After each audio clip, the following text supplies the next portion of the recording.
Të gjithë e njohim ndjesinë e tmerrshme kur barku na fryhet si tullumbace pas çdo vakti. Por a dini se fryrja e vazhdueshme, vështirësia për të rënë nga pesha dhe analizat e larta të sheqerit apo kolesterolit janë shpesh të lidhura me një sistem tretës që ka ngecur. Para se të zbulojmë recetën dhe shkencën pas saj, bëni një subscribe kanalit nëse doni më shumë receta natyrale që funksionojnë vërtet, dhe shtypni zilin që të mos humbisni asnjë video. Gjithashtu shkruani në komente që tani po nëse vuani nga fryrja e barkut, ose jo nëse keni metabolizëm të shpejtë. Dua të shoh sa për jush po përballojnë këtë sfidë sot. Sot nuk do t'ju jap thjesht një recetë, por do t'ju shpjegoj pse ky kombinim i vjetër i tërshërës me limon po kthehet në trendin më të madh të shëndetit natyral. Shumë njerëz gabojnë duke gatuar tërshërën ose duke e ngrënë ato me shumë sheqer, por kur e lëm tërshërën të qëndrojë në ujë të ftohtë me limon, ndodh diçka interesante.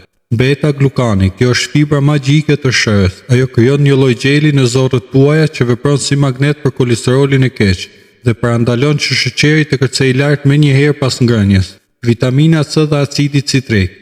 Limoni aktivizon enzimat e melqisë, që ndihmojnë në djegjen e yndyrnave dhe largimin e toksinave që shkaktojnë ato gaza të bezdisshme. Ndiqni këtë procedurë hap pas hapi, sepse gabimi më i madh që shoh është nxitimi.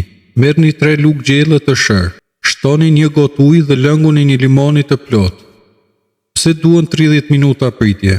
Gjatë kësaj kohe, acidi i limonit ndihmon në shpërbërjen e fitajeteve, këto janë antiushqyes që gjenden te drithrat dhe që shpesh na shkaktojnë vështirësi në tretje. Pas 30 minutash, tërshëra është e paratretur dhe gati për organizmin tuaj. Ky nuk është një lëng magjik që e pini një herë dhe u rregullua gjithçka. Duhet konsistencë. Kur ta pini? Gjithmonë esull, sapo të zgjoni. Sa kohë duhet ta përdorni? Unë sugjeroj ta përdorni për 14 ditë rresht. Ju do të vereni se energjia juaj do të jetë më stabilizuar. Nuk do të keni ato rënje të sheqerit pas dite dhe më e rëndësishmja, ajo ndjesia e rëndesës në stomak do të zhduket. Para se ta mbyllim një këshill, ky lëng është një mjet i fuqishëm, por shoqërojeni me ujë gjatë ditës dhe ushqim të pastër. Dhe si gjithmonë, nëse keni kushte specifike mjekësore, konsultoni me mjekin tuaj. Nëse ju pëlqeu kjo video, mos harroni ta shpërndani me dikë që ka nevojë për këtë zgjedhje.